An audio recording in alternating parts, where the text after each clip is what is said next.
കൊല്ലത്ത് നടക്കുന്ന 62ാമത് സംസ്ഥാന സ്കൂൾ കലോത്സവത്തിൽ ഹയർ സെക്കൻഡറി വിഭാഗം പെൺകുട്ടികളുടെ ഭരതനാട്യ മത്സരത്തിൽ അഞ്ചൽ സ്വദേശിനി കൃഷ്ണേന്ദു എ ഗ്രേഡ് നേടിയത് വിജയത്തിളക്കമായി.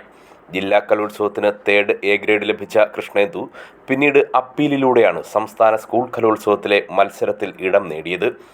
ഇപ്പോൾ രണ്ടാമതാണ് സ്റ്റേറ്റിൽ പോകുന്നത്. രണ്ടാമത് പോയിട്ട് എനിക്ക് എ ഗ്രേഡ് ഉണ്ടായിരുന്നു. ആദ്യം പോയപ്പോൾ സബ് ജില്ലയിൽ നിന്ന് അപ്പീൽ വഴി ജില്ലയിൽ ഫസ്റ്റ് വാങ്ങിച്ച് സ്റ്റേറ്റിൽ പോയി എ ഗ്രേഡ് വാങ്ങി. ഇപ്പോൾ ജില്ലയിൽ നിന്ന് 3rd എ ഗ്രേഡേ ഉള്ളായിരുന്നു. അപ്പോൾ 3rd എ ഗ്രേഡ് ആയിരുന്നു. ഞാൻ അപ്പീൽ കൊടുത്തു. അപ്പം എൻ്റെ അപ്പീൽ അനുവദിച്ചു. അങ്ങനെ ഞാൻ സ്റ്റേറ്റിൽ പോയി എ ഗ്രേഡ് ഉണ്ട്. അപ്പം അടുപ്പിച്ച് 2 വർഷം എ ഗ്രേഡ് വാങ്ങിക്കാൻ പറ്റിയതിൽ എനിക്ക് വളരെ സന്തോഷം. ഞാൻ ഒട്ടും പ്രതീക്ഷിച്ചില്ല കിട്ടുമെന്ന്. പിന്നെ ഇതിൽ ഏറ്റവും കൂടുതൽ എഫേർട്ട് എടുത്തത് രതീഷ് സാറാണ്, എൻ്റെ ഗുരു RV രതീഷ് മാഷ്. സാറിന് ഒരുപാട് നന്ദിയുണ്ട്. കാര്യം സാറ് കൂടെ വിചാരിക്കാതെ എനിക്ക് എ ഗ്രേഡ് കിട്ടില്ല അടുപ്പിച്ച്. അത് അടുപ്പിച്ച് 2 വർഷം. അപ്പം വളരെ സന്തോഷം. അഞ്ചൽ വെസ്റ്റ് ഹയർ സെക്കൻഡറി സ്കൂളിലെ +1 സയൻസ് വിദ്യാർത്ഥിനിയാണ് കൃഷ്ണേന്ദു.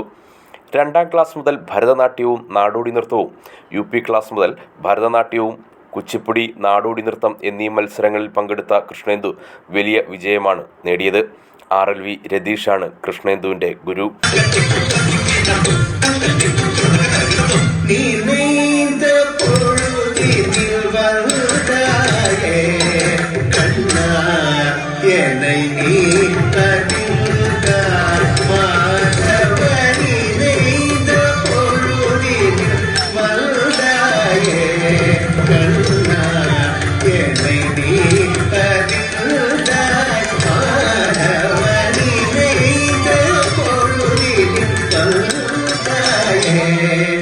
വയ്യാനം LP സ്കൂളിലെ അധ്യാപികയായ അപർണ സിമോവിൻ്റെയും പ്രവാസിയായ കണ്ണൻ്റെയും ഏക മകളാണ് കൃഷ്ണേന്ദു.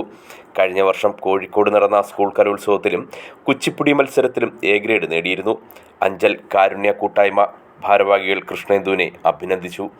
News bureau, Anchal.